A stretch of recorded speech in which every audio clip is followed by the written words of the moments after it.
A very good evening to everyone. I warmly welcome Sister Agnes, our guest speaker, Mrs. Confectioner, my dear teachers and parents, to our webinar entitled Striving Towards a Peaceful Mind. We have had a series of webinars at Loreto House designed for classes 9 to 12 for both parents as well as students, and following which we have had webinars for classes 6 to 8. And today we are very glad and warmly welcome the parents of classes 3 to 5. At Loreto House, we sense a oneness. We have an essence between the students, between the parents and teachers. The environment at Loreto House is very carefree in the junior section. Parents, you are already aware, we do not have marks. You get your report cards with grades. We do not have competitions. Yet, for every singing activity, every elocution activity, whatever activities we have, our children are all winners. Everyone is a winner at Loreto House in the junior section. We do not have textbooks in the lower classes. Basically, the environment is carefree, happy, and they are very secured at Loreto House. But still, there are a few trivial issues in their little minds which may worry them. Maybe this is reflected among their friend circle. It could be reflected at home, among teachers, among siblings. And that is why, dear parents, we are here today to iron out any issues that may be, I repeat, may be existing in their beautiful little minds. And today we are here in COVID-19 times. They have no friends, they are not meeting them in school, they are not meeting their lovely teachers, they have no tiffin to share at tiffin break. There's no assembly where Miss Rigo is there to wish them every morning.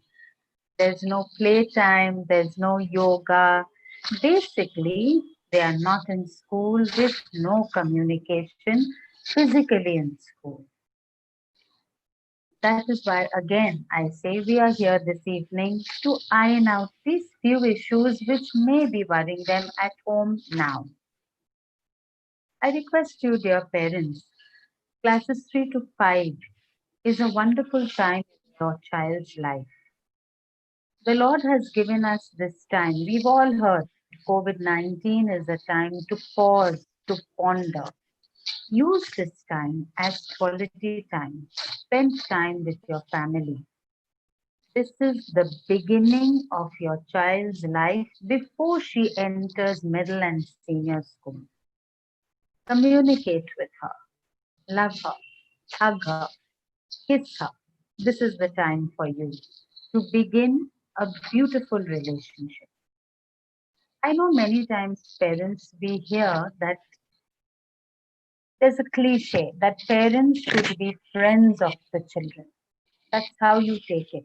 But in my personal opinion, as principal of Loreto House, I would advise you, be a friend, but keep a limit to ensure discipline, to ensure routine, and that will help wonderful communications between you and your daughter.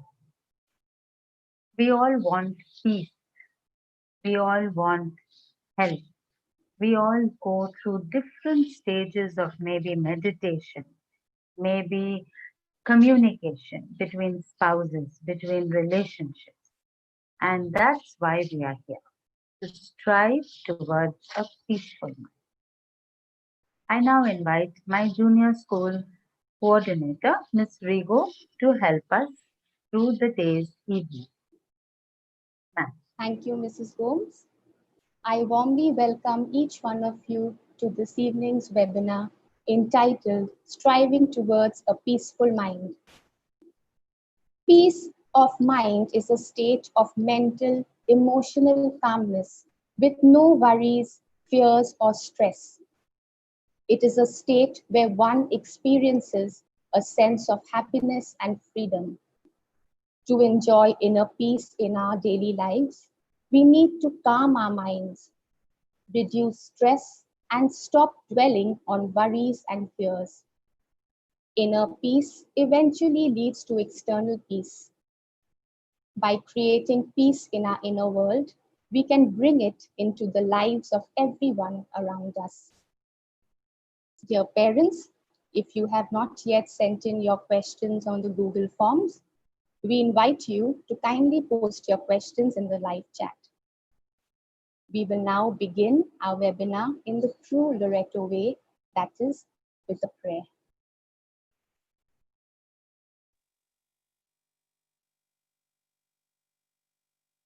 Let us pray.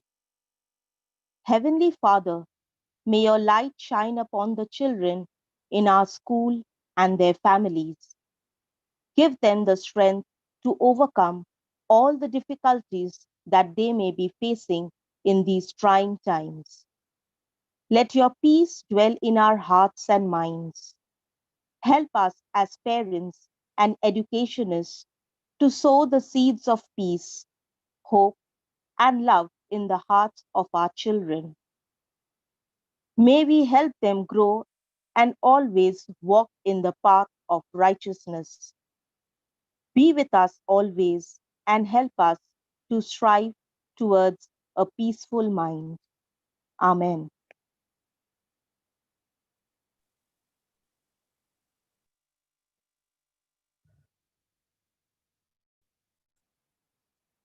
We are glad to have with us Mrs. Aban Confectioner, our guest speaker for the evening's webinar, who studied in Retto House till class 10.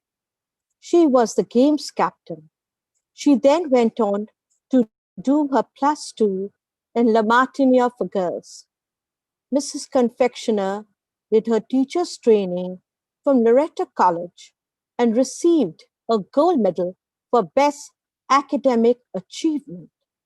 In 2003, she completed her Bachelor of Education. In 1983, she started teaching at La Martiniere for girls.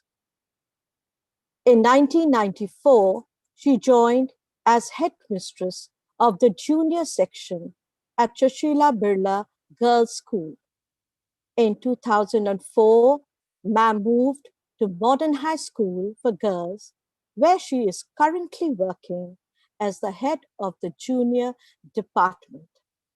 Ma'am has always been actively involved in sports. She played many years for the West Bengal at the National Basketball Championships. She was also the captain of the junior state team on 3 occasions and a senior women's team in National Institute of Sports in Bangalore and Patiala. She was the vice captain of the rest of the India team, but Indian colors eluded her. She loves being with children and strongly believes in providing the right education and a stress-free environment for them. Thank you.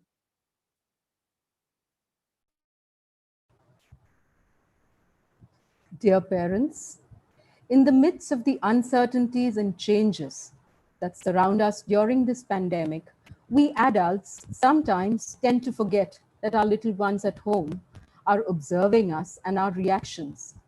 And some have developed a few fears and worries of their own.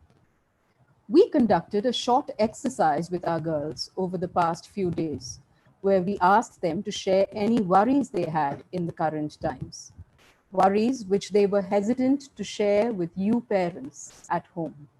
Let us watch what they had to say.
I would now request Mrs. Aban Confectioner to kindly address us. So many concerns and worries, but with a little insight, some knowledge, and a lot of love and care, we can definitely make the effort to elevate their fears and strive towards a more peaceful mind, both theirs and yours as parents. Good evening, everyone, and thank you so much for inviting me to speak today. Loreto House is a very special place in my heart. 12 exceedingly happy, formative, and fulfilling years, from a shy, quiet little nursery student to, I think, a confident and self-assured games captain in class 10. Thank you, Loreto House. Before I go any further, there are two important points I'd like to just bring to your notice. Number one being, I really wouldn't like your children to be listening in today. As the focus group is parents, there are some things which I think your children shouldn't be hearing. Let's remember, they're still 8, 9, 10 years old. And as Mrs. Gomes so rightly said, they're your daughters, not your friends, even if, of course, you can be friendly with them, okay? Number two, let's be clear that whatever I say today is based on the knowledge and the experience which I've gained over 35, 40 years of being with this age group. But it is you who has to balance the general characteristics which I will speak about with the unique and the individual characteristics of your own daughter. And as has already been said to you, remember, you have the help and the support of the school, your daughter's teachers.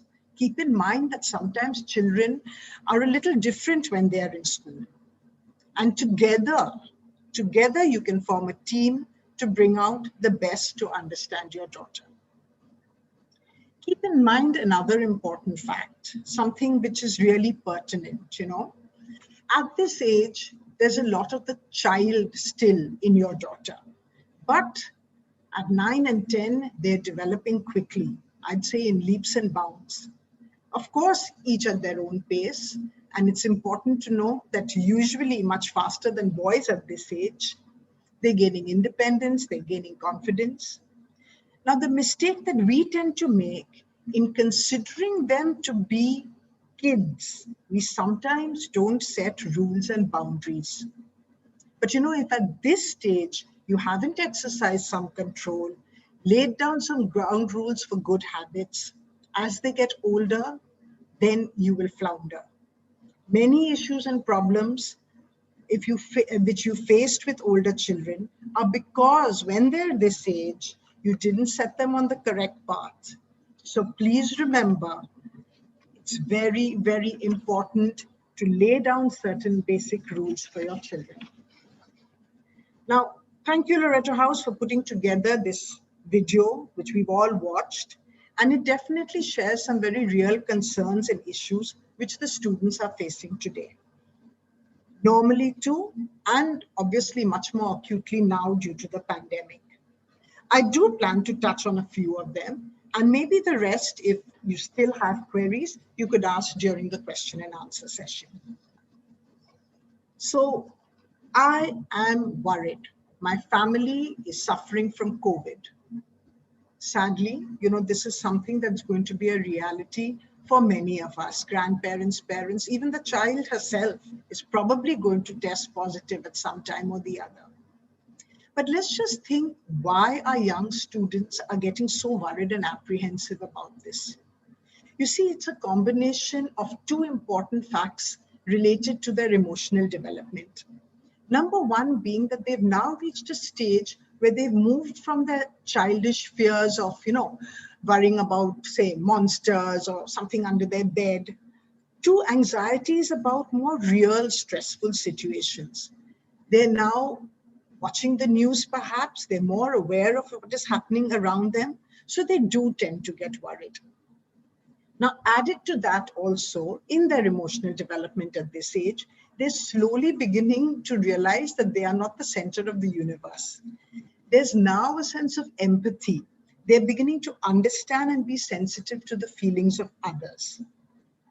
So what can we do? What can we do when faced with this worry? At these times in particular, treat their worries with respect. Treat their fears as real. Don't belittle it. Give them age-appropriate facts. Don't tell them too much about it, but obviously there's certain important things which they are in any case going to know. What we can do is, let's involve them in simple solutions, okay? Let's perhaps say, we have the sanitizer near the door. It's your responsibility to see that everyone who goes in or comes out into the house uses that sanitizer. Remind everyone who leaves, have they put on their mask. So somewhere, we are getting them involved in the solution to their worry. And I really wouldn't go too deep into the morbid side of this. We'll try to avoid that. From this concern, let me move directly to the concern that they had regarding parents being frontline workers. Now, let's try to make that concern change focus to pride. Your mother or father is making a difference. He or she is helping to save others. They've got a tough job. So how can I, as the child, help to make this easier? So what have we done? We hope that the worry is changing to pride. And maybe we can show our children how much care we are taking to protect ourselves, how you wear maybe the PPE suit, you've got your N95 mask, you're making sure that you've got a shield as well, whatever it is that you are doing and taking extra care with. And also perhaps in conversation when you get back, you could perhaps keep it a little more positive. Like, you know, today I was so happy. There was this 95-year-old gentleman who's been treated, he's doing well, and he's actually going back home. Another concern which they have is, I'm lonely and I miss teachers, friends, and school. Parents, I can't tell you how happy I am actually to hear that, because as teachers, it's wonderful to know that we are being missed. And if you think that the children are missing school, let me tell you, your teachers are missing it double and triple fold. You know what happens with children at this age particularly? Their relationships are moving from totally centered with the family to relationships outside the family. So they have this very strong desire to belong to a group. You'll find that peer pressure is slowly creeping in, and they want to establish themselves very clearly within the social order of the school. I have these assemblies with students in my school, and I can't tell you how marvelous I felt when one of the little ones told me that, you know, ma'am, I just want to grab my school bag, rush out of the door and come to school. So that itself expresses to you how much they are missing school. So what can we do now? How can we try to form a connect with the school? The first thing, of course, is we're already having online classes. So they're getting to meet their friends, they're getting to speak to their teacher. Maybe what we can do is encourage a couple of video calls. You know, I particularly say video calls because reactions are so important to see. That's what children are missing, actually seeing somebody, you know. And during online class time, perhaps when they've got the more co-curricular activities, teachers could allow them a little bit of time to speak to each other, maybe give them an open forum. We are doing that with our school assemblies to express themselves and their thoughts with their friends. I feel neglected. I feel unloved. Oh dear, that is really so devastating. I mean, if I felt like that, I'd probably crumble. But I think we need to look into this if a child is feeling this so much, because, you know, by and large, they're quite adaptable. If we have managed to create the right atmosphere at home, they shouldn't be feeling this. So don't dismiss the thought, you know, when she says, I'm feeling unloved, by saying, oh goodness, I give her a lot of time. Rethink it a little. Think of how you need to make a couple of changes and Find out why she is feeling like this. Take that time out. Take a break with her. Talk to her. I feel it's important. Address this issue. Create family time when you have some talk with everyone, maybe even if it's at the lunch or dinner table. Maybe have some special game time, take out those board games which have probably been gathering dust, play something together. Have certain hobbies which you can introduce them to. Physical activities, you can do a yoga class or a Zumba class along with them, because mind you, it's as necessary for your daughter as it is for you. So do it together. I know that a lot of children in my school, they're learning how to do baking. I mean, baking chocolate cake seems to be top of the list. But along with that, a lot of them are talking about learning stitching from their grandparents. Some of them are learning to play the guitar from their fathers. So there's so many activities which we could involve them in, where it's family and them together.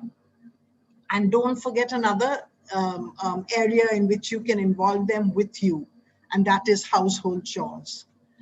By now, all of us should have ensured that our children are doing something to help in the house. Now, there's no doubt that there are many issues which are concerning our young students. And I feel in these times, particularly, that we need to watch them a little closely. Maybe we need to see whether they're sleeping on time, whether their eating pattern is the same. Is there any drastic change anywhere? Are they more lethargic? Where their behavior is concerned, we've really got to have our antenna up. Are they more aggressive? Have they become much more passive? Are they totally addicted to gadgets? Oh, you've got to be careful there. Screen time needs to be controlled and limited. Be alert, but at the same time, don't be paranoid. As I've said before, children do adjust far faster than adults. Now, how can we help? You are at home with your child, your family. There's so much to do. Parents, I know there's an overload. You've got professional commitments. You've got commitments to your family. You've got to be doing 100 things in your house. It's definitely not easy. But where your daughter is concerned, keep in mind a few points. Number one, give them enough information about what is happening today.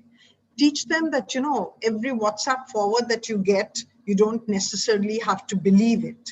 But there are certain sites, there are certain news channels which you can listen to and get correct factual information on what is happening around the world. I think something that's very important to help children at these times is establishing a routine. Okay, remember before this pandemic, they'd get up, they'd come to school, they'd go back home, have lunch, sit down to study, go for some extra classes. Then everything was there was a routine, there was a timetable. Well, you need to have the same thing now, because at this age in particular, they need those boundaries. They need that. So decide what time is she going to get up, what time is her online class. And while she's having her online class, you need to complete any work where she is not involved. There's got to be a lot of give and take. If you are both going to be sharing the same device, you obviously have to all make certain adjustments. So keep a lot of these things in mind. Plan your day. Try and work on the activities you can do with children. This is the perfect time for them to observe nature. This is the time for them to, the hobbies that they had, there's so many things. Stargazing, there's stamp collection. I don't know who has stamps anymore, but look at the amount of information they can get for that.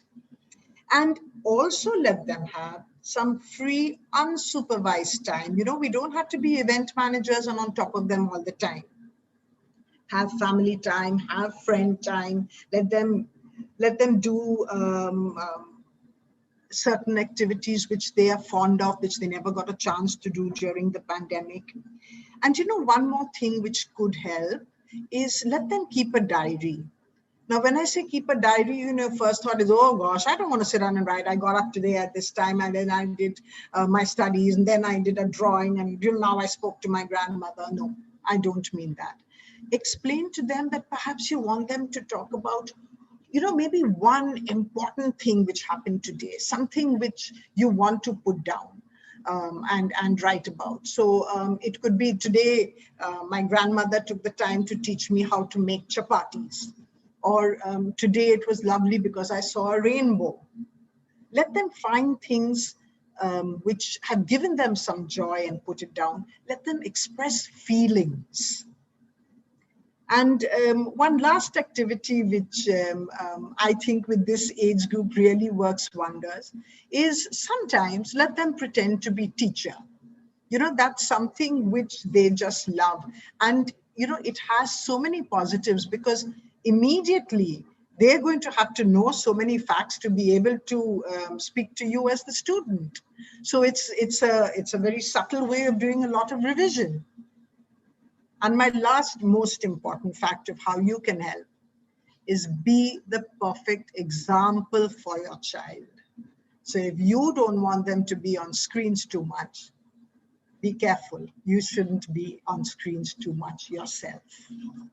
And lastly, parents, most importantly, have faith in yourself. You know your daughter best. Take advice. Listen to others. Admit if you made a mistake. Make adjustments if you have to. Parenting is not easy, but I can guarantee that with love, with care, and a desire to do what's best for your child, you can't go wrong. Thank you. Thank you so much, Mrs. Confectioner, for your inspiring talk and valuable suggestions. I'm sure they will be very useful for our parents and for us as educators. This pandemic has impacted all of us, all our lives in some manner or the other, and has spared no one.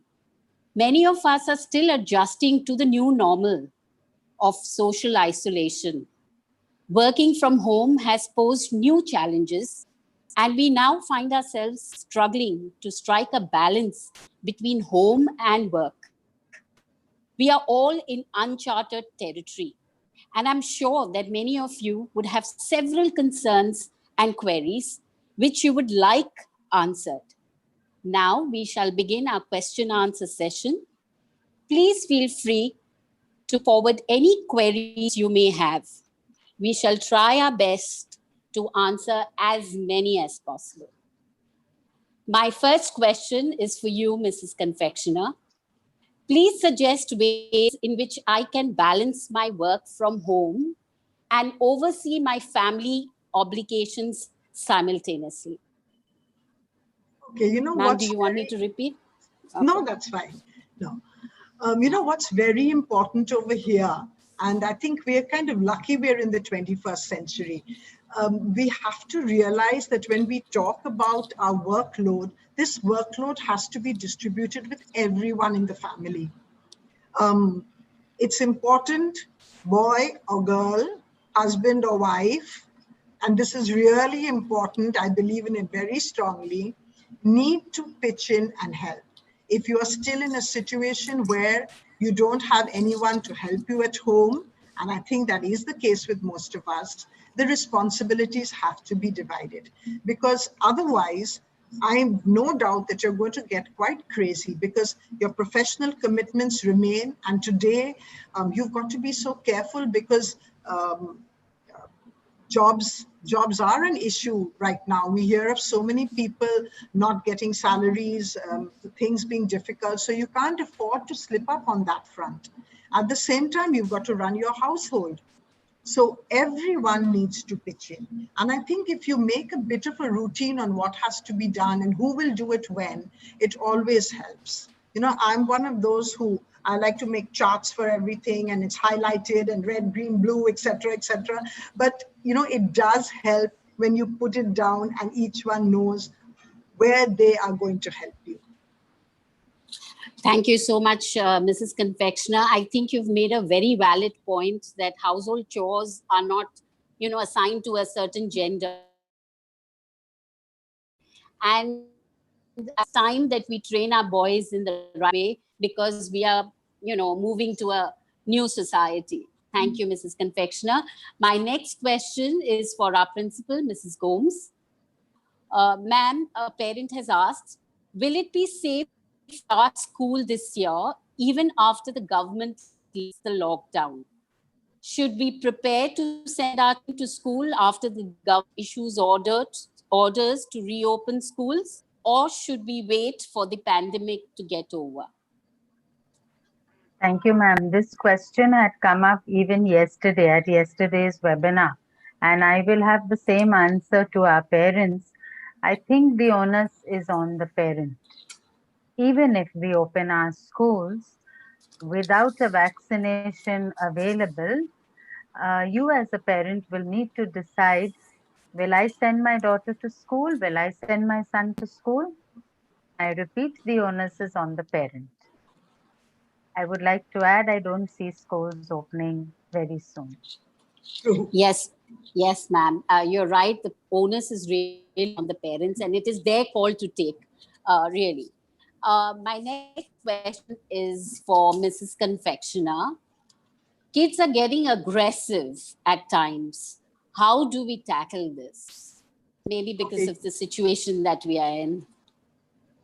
You see, aggression is an emotion which is difficult for young children to control. And it's usually because they can't find any other outlet. You know how you sort of burst into tears sometimes because you're so frustrated, you don't know what else to do. So that's the same thing with young children. And a large amount of this problem could be attributed to not having much physical activity. There's got to be something to help you to get rid of all the, all the energy that you have inside. So that's why I mentioned that there has to be some physical activity. Now, yoga is something which we hope will calm you down a little bit, but maybe some rigorous Zumba or some just rigorous exercise with some maybe loud, peppy music.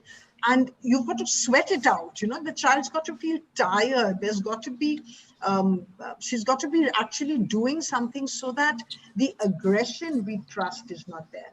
And the aggression could come when things don't go her own way too. And something like that is important for us to keep in mind, that we must know when to say no to them and keep a balance. Children will get annoyed if they're hearing no, no, no, no for everything. Involve them in certain decision making, that I'll have so much of screen time, I'll have so much of time when I'm going to do something with my books, with my Lego set, with my other playthings, board games. So they're involved in certain decision making as well, so that they don't feel frustrated.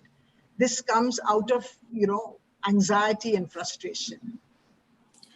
True, ma'am. I think the need is to channelize their energy in the right direction, so that, the aggression can be steered towards something more positive, because we are all going through difficult times.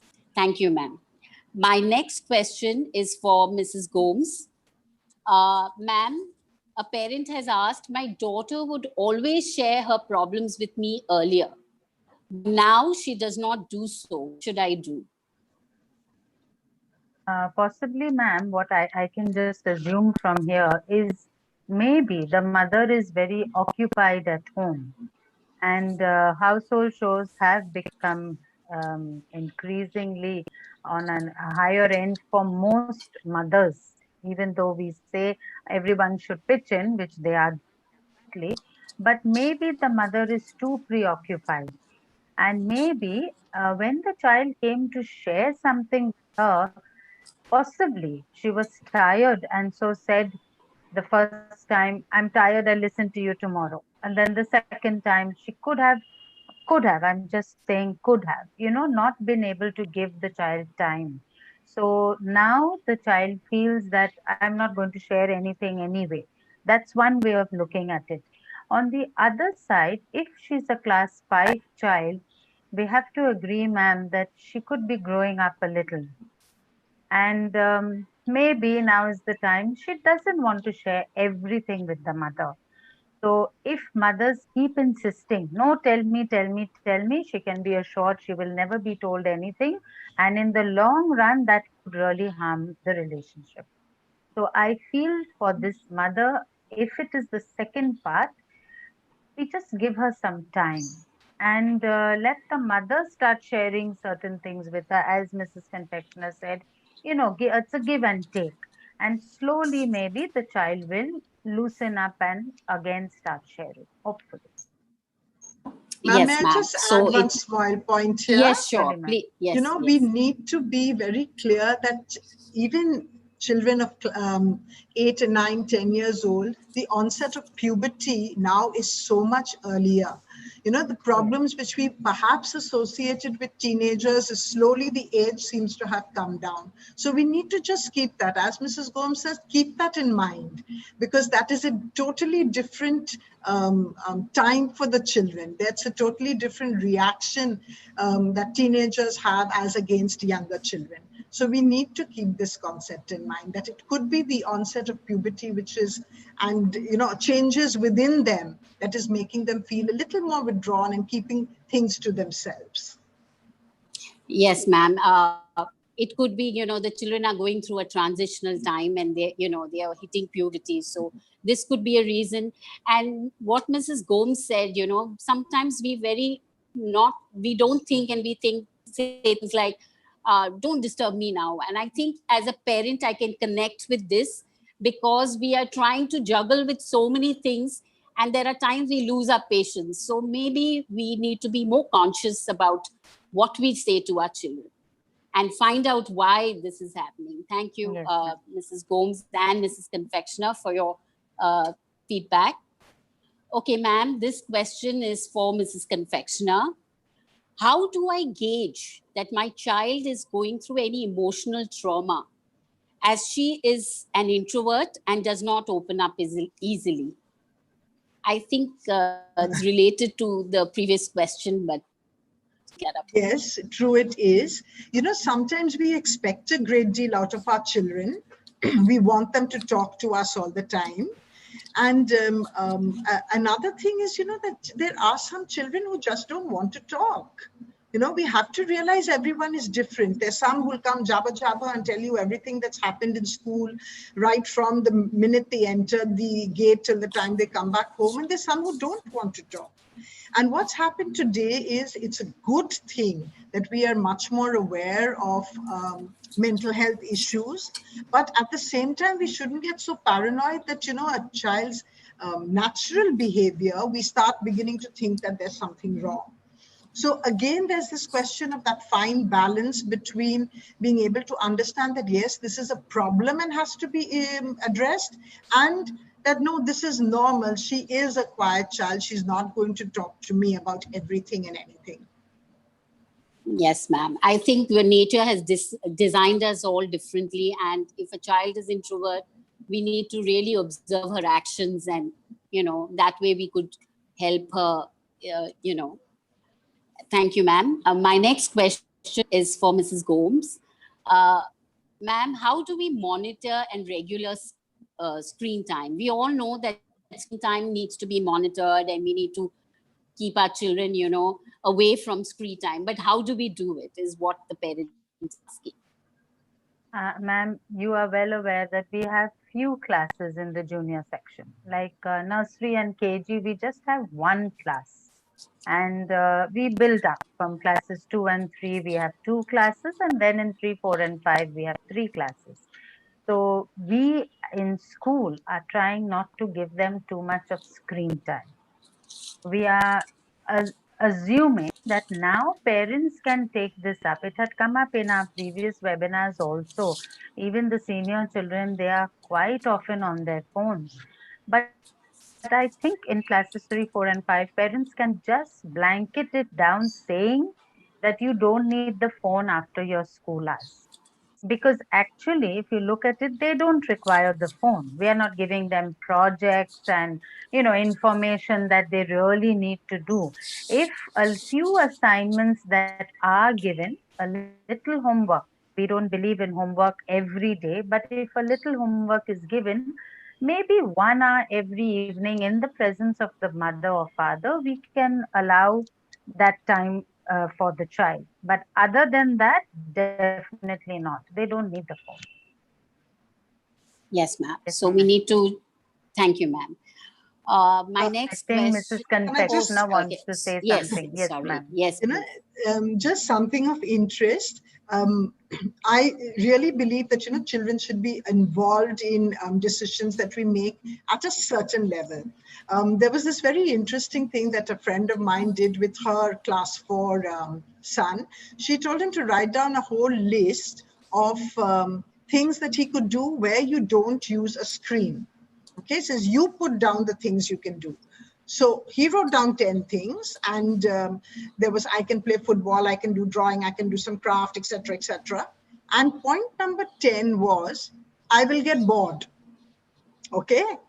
So when she looked at him and she says, and why should you get bored? You have written 9 things that you can do. So what is the last one for? I mean, you're just putting it down because you're getting used to being on the screen. You're getting used to the tablet and your phone as a means of keeping yourself occupied. But you do all these 9 things. If you finish all those, and then you reach the stage where you're going to be bored, then maybe we will consider perhaps giving you a little extra screen time. So it's not a bad exercise to perhaps do with your children. Oh, that's a very valuable suggestion you've given, and I'm sure it will help a lot of parents. Uh, Ma'am, this question is for you, Mrs. Confectioner. Is it necessary my child in extra tuition classes or any other class along with the online classes? Before the pandemic, they've been going for different, they have all these activities. So all that has stopped. So, I guess this is what the parents is wanting to know. Okay. See, when you're using the word tuition, if you're talking of more academic work, some more study that has to be done, I'd say a big no, capital bold letters. And this is something, please, I tell you, even if the pandemic was not on. I mean, I think most of our schools, we're doing a good job in the classroom. I don't think your daughter needs anything extra. If you're talking of extra classes, she used to go for communication classes and singing classes and tennis classes and things. Obviously, some of those are going to be curtailed at this time. Maybe, the odd one which you could find interesting, there are courses on things like coding, which maybe you didn't have time for earlier, but which you could do now. There are the odd classes like that, which maybe you can involve your daughter in. But, don't try to be event managers for them. Don't try and, slot that time into, you'll do this with someone else, you'll do this with somebody else. Let them also learn to be at home and do things on their own, find activities to keep them involved.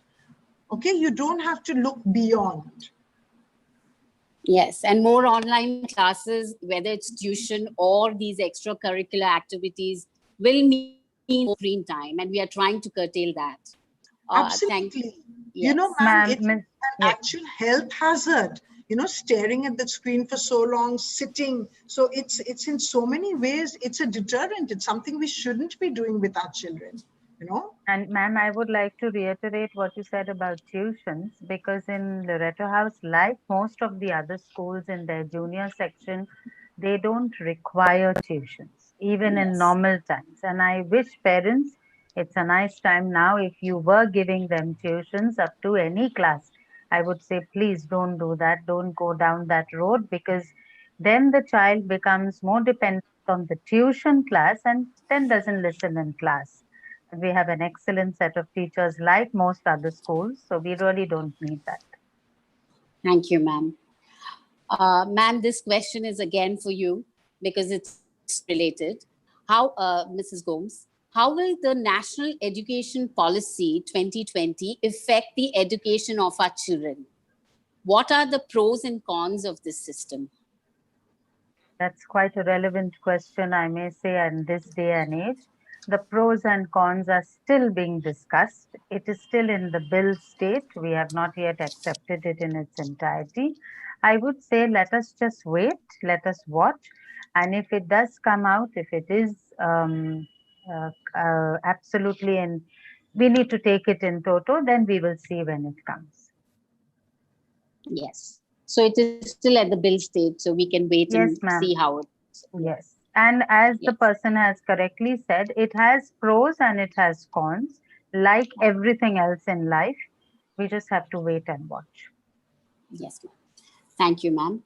Mrs. Confectioner, I will direct my next question to you. My daughter is a confident child. How do I differentiate between overconfidence and her inbuilt confidence? Okay, we always, like I said, this is the balance, a fine balance. Okay, we've got to make sure that in her overconfidence, she's not rude to people, she's not demanding her own way all the time. Certainly, we would like her to be independent, but independent to a degree. She must understand, especially at this age, that ultimately the final answer, the final say is an adult's, is a parent's. If she's trying to override you on that, if she's trying to make her own decisions all the time and not listening to you, then I think we need to intervene. Confidence is excellent. Overconfidence definitely needs to be curbed to an extent because it's going to create further problems for her later on. Remember, they are still children. We are talking of 8, 9, 10-year-old children. They must know ultimately, I'm putting it very blandly, who is the boss. And a lot of issues today arise in senior school because we have not been clear on this right from the beginning. I mean, I have had parents, a father happily smiling away and say, I never say no to my daughter. People who tell me my daughter doesn't listen. If your daughter doesn't listen to you at 8 years old, forget it. She's never going to listen to you. And then you're really in trouble.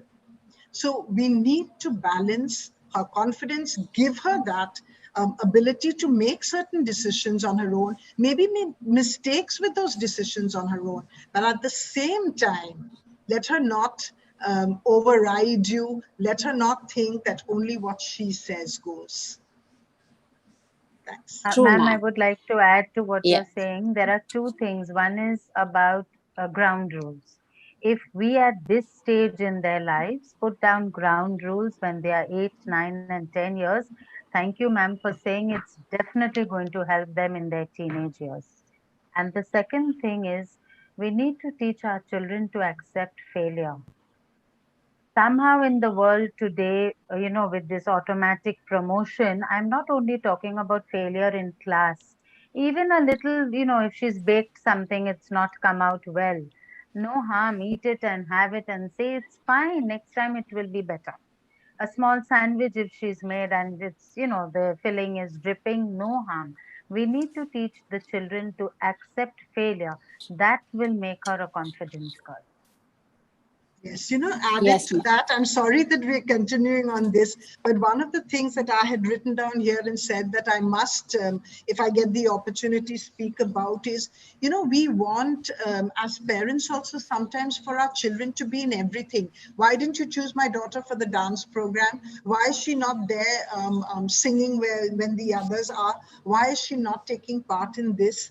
They've got to take these disappointments. Obviously, everyone would like to do everything, but at some stage they must realize that, okay, you find in another area where you will be the person who's the focus, not in everything.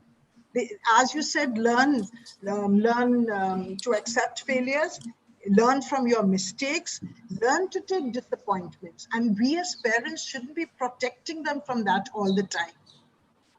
Yes, That's ma'am. important. Very true, ma'am. I think once we train them and, teach them that failure is part of life, it is so important. It's a life skill because, even if you're doing very well academically, at some point you will fall. and falter. And that is what we need to help them handle more than success. Success can be easily handled. So a very valid point made. Thank you, ma'am.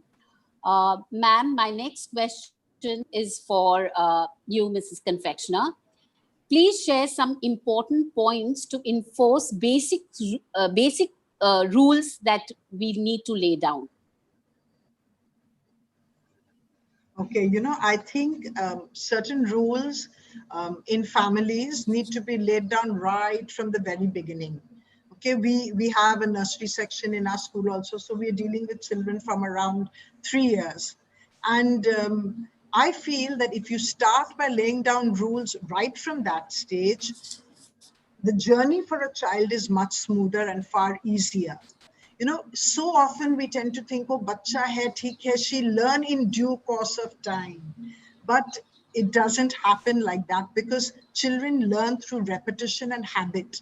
And if they get used to getting their own way and doing whatever they want, they're never going to be able to learn. And it's going to be much more traumatic to try to make them learn something later.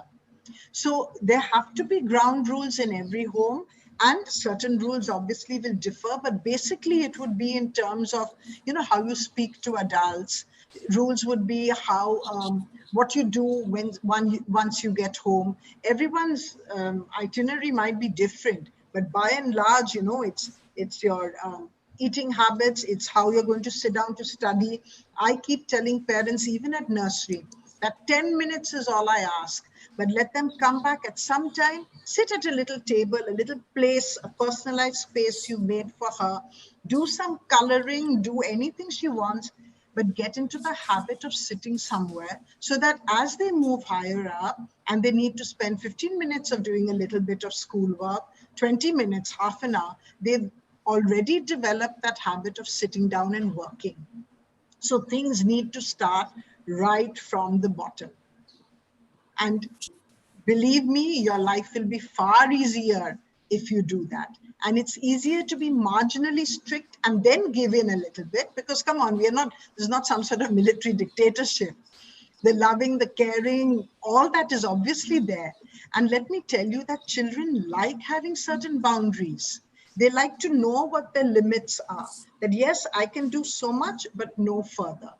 So I can make a bit of a noise wanting to watch 10 minutes more of TV, but I certainly can't say I want to watch it for 1 hour more. So it's very important to set these few basic ground rules right from the beginning. Yes, ma'am. And I would like to add that even in our classrooms, we have certain rules that they need to follow, in the virtual classroom and even back in school. So it is really important that we train our children from very young to follow rules, because they will have to do that even when they, go out and move in society. Thank you, Mrs. Confectioner. My next question is for Mrs. Gomes. A suggestion by a parent. Can we have a webinar for our children class-wise so that they can share their views? Mrs. Gomes, you need to take that up. A very relevant question, but I would like to say that classes 4 and 5, we have a motivational class every Friday from 4 to 5, all 4 sections. So I'm sure we could take up, and we do take up different matters at this time, but I will keep that point in mind for our other classes as well. Okay, thank you, ma'am. Yes. Just one small point here, perhaps Mrs. Gomes, if it is at all possible, if you make slightly smaller groups, and even if you speak to them for half an hour as against the 1 hour when you have all of them together, it might be a little more fruitful, because even the slightly quieter ones perhaps would be able to respond, because we found that we've made our classes a little smaller. We take 20 only in a group, so we can see all 20 on the screen in front of us. We can see how they react to what we say, and that interaction has worked very well in letting them express themselves. So it is something perhaps you could consider. I remember you sharing a point with me. We will definitely keep that in mind, ma'am. Okay. Thank you, ma'am. I think we will take up the last question for the webinar because we are short of time. Ma'am, this is for Mrs. Confectioner. When a child does something wrong, should both parents scold her or should one parent take the initiative? You know, it doesn't matter whether it's one parent or both, but both need to be on the same page. Because if the mother or the father is going to scold and then the other one is going to say, no, beta, it's all okay, then you might as well forget scolding the child in the first place. So if it is something that you are going to get a little annoyed with them and you want to be a little firm and strict about it, both parents need to be on the same page here and saying the same thing. Perhaps maybe one of them can be firm about it and say, look, I'm sorry, you're not watching TV right now, and that is it. And the other one maybe could be a little more understanding of it and say, look, come here, sit down here with me and let me explain to you why we are saying that. But it's really not a good idea for children to realize that both parents are saying something different, and then parents are arguing in front of the child to say, hey, don't keep on shouting at her like this. So, you know, in fact, you'll find that sometimes there's a little bit of a clash here when there are grandparents at home who tend to be more inclined to spoil the child. They could have been as strict as ever with you as their daughter or son, but with their grandchildren, it's a totally different issue altogether. But you also have to make them realize that when you are being firm with the child, everyone needs to be speaking that same language. Otherwise, you're causing more dissent and more trouble. Thank you. True, ma'am. True, ma'am. There is a request for one more question, ma'am. One last quick question. How can we maintain a healthy and peaceful relationship between the spouses during these trying times? You know, keeping that kind of a relationship is trying at the best of times, okay? Obviously there's going to be discord. And I think children need to realize that, yes, you know, on occasion, parents are going to disagree. Let's not make them think something's utopian. But as parents, we need to be careful that what's happened today is that we don't have that outlet that I will get annoyed, I'll have my fight, I'll shout at the spouse when the child is not there. Because today the child is there in your house all the time. So be a little more careful. Perhaps after your daughter's gone to sleep, have whatever argument you want. And, you know, I would like to say, keep all major differences at bay till the pandemic's over. Blissful thinking, the pandemic's taking its own time, and if you have an issue and you have a problem, it's not going to just disappear. But do consider your daughter's well-being, your children's well-being when you want to have full-grown fights and arguments. True, ma'am. We are being watched by our little ones, and they are like sponges. They really, you know, take in whatever is said in front of them. So we really need to be careful. If we let the children know that it is okay to fight once in a way, and Yes. it's okay to have arguments. In fact, it's quite healthy sometimes to have arguments. The making up becomes a little better then. But it's nice to let the children know that it is good to argue, because that is the tenet of a good relationship. That's true, that, you know, there are differences, and differences will always continue to be there because we are not clones of each other. But the children will learn far better when they realize that even with differences, we can still come together. But we must remember while arguing that there must be a decorum and continue to maintain that good relationship. I mean, I know in anger a lot of things are said, but as ma'am rightly said, today the children are all around the parents. So we must maintain a good decorum even while arguing and fighting with the spouse. And you know, ma'am, there's no harm in apologizing afterwards if sometimes things go a little out of control as well. That, you know, I'm sorry, I lost my temper, but this shouldn't happen. I was wrong. Hopefully I won't do it again. Yes, ma'am, absolutely right. Thank you. Thank you, Mrs. Confectioner, for addressing the concerns and queries put across by the parents. It was very informative and reassuring, and we hope this session shall help all of us face the current situation with more energy and optimism. I would also like to thank our principal, Mrs. Gomes, for her valuable inputs and thoughts, and for this initiative for bringing the home and school together, keeping in mind the well-being of our children. Thank you so much, Mrs. Gomes. Now I invite our junior section coordinator, Ms. Rigo, to propose the vote of thanks. Ms. Rigo. Thank you, ma'am. Mental health and well-being are the core values in our Loreto institutions. We work towards strengthening minds.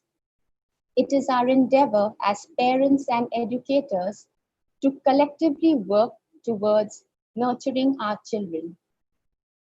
With this note, I would like to thank our guest speaker, Mrs. A. Confectioner, for taking out time from a hectic, busy schedule. Thank you, ma'am, for making this webinar so meaningful and for taking us a step towards a peaceful mind.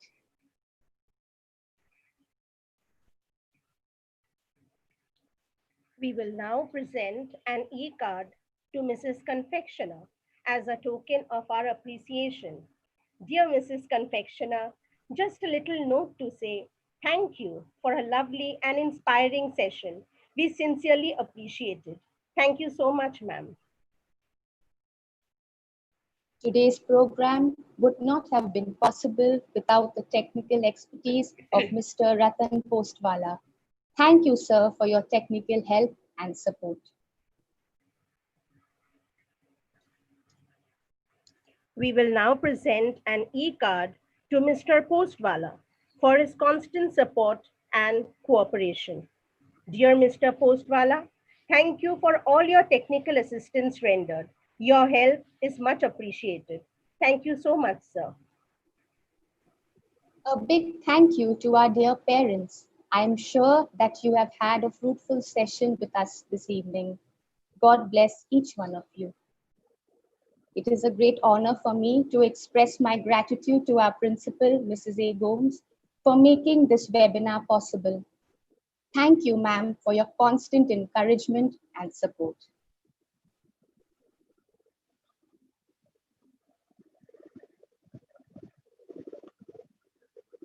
Peace brings with it positivity. Sharing love can help us become better versions of ourselves and also allow us to have mental peace and tranquility. Let us see the peace and love in our hearts and minds as the Lord has taught us through this video.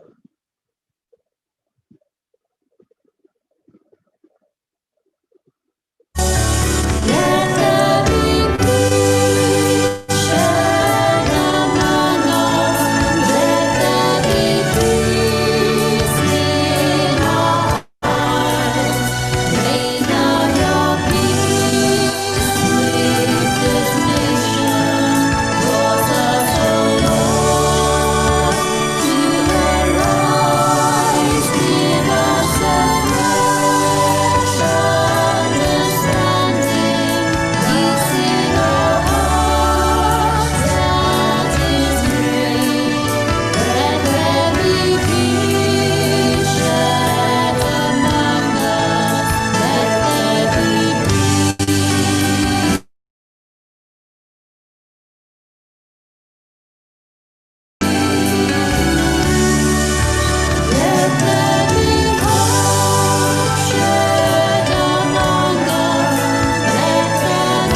with a fresh understanding and hope in our hearts that is real. There will be love shared among us, and we will travel together with peace in our hearts for a better tomorrow. Thank you.